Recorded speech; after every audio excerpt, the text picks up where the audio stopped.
தலைவர் விஜய் தொடர்ச்சியாக அதிமுகவை ஊழல் சக்தின்னு விமர்சித்துட்டு வராரு. யார் விமர்சனம் பண்றதுன்னு அவஸ்தை இல்ல. யார விமர்சனம் பண்றது அவஸ்தை இல்ல. இது விவசாயம் இல்ல.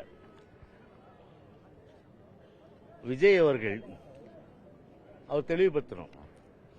அவர் வாங்குறது வெள்ளையா கருப்பா? வெள்ளையா கருப்பா? வெள்ளையா கருப்பா? கருப்பு எவ்வளவு, வெள்ளை எவ்வளவு? வருமான வரி எவ்வளவு செலுத்திருக்காரு? இன்னைக்கும் உயர்நீதிமன்றத்தில் கோர்ட்ல கேஸ் இருக்குது. அது வேற விஷயம். நான் அதுக்குள்ள போக விரும்பல. அப்படி ஒரு கருப்பு வெள்ளை இப்படி எல்லாம் வாங்கி அது சமூகத்துக்கு கேடு இல்லையா?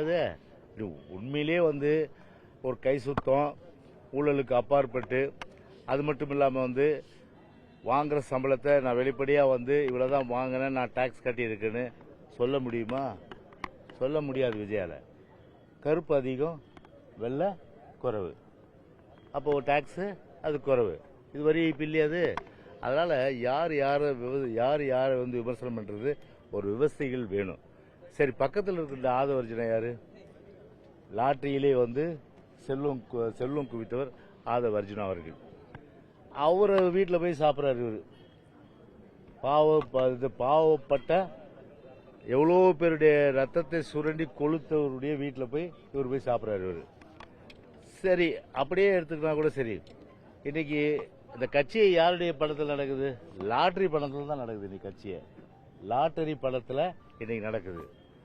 நாட்டில் இன்னைக்கு பார்த்தீங்கன்னா 41 உயிர்கள் தானே. 41 உயிர்கள் கரூரில் அன்றைக்கு ஒரு மிக ஒரு வேதனைப்படைய மனம் வெம்பக்கூடிய அளவுக்கு அன்னைக்கு நான் கடுமையாக இருதரப்பே நான் குற்றம் சொன்னேன். நான் விஜய் மேலும் தப்பு இருக்கு, கவர்மெண்ட் மேலும் தப்பு இருக்குன்னு. ஆனால் கொஞ்சம் கூட ஒரு குற்ற உணர்வு இல்லாம ஒரு 3ஆம் ஆண்டு கட்சி துவக்க விழாவில் டான்ஸ் ஆடுறாருன்னா அந்த 41 குடும்பங்கள் எந்த அளவுக்கு மன கஷ்டப்பட தயவுசெய்து நீங்க நினைச்சு பாருங்க.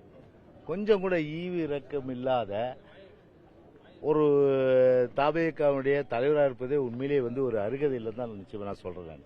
ஒரு தலைவருக்கும் உள்ள அந்த அருகதை கிடையாது. 41 குடும்பங்கள் பார்த்தா அந்த டான்ஸை பார்த்தா அவங்க மனசு எவ்வளவு கஷ்டப்படுவாது. அதை பத்தி ஏதாவது பேசியிருக்காரா அவரு? அதை பத்தி எதுவும் பேசல.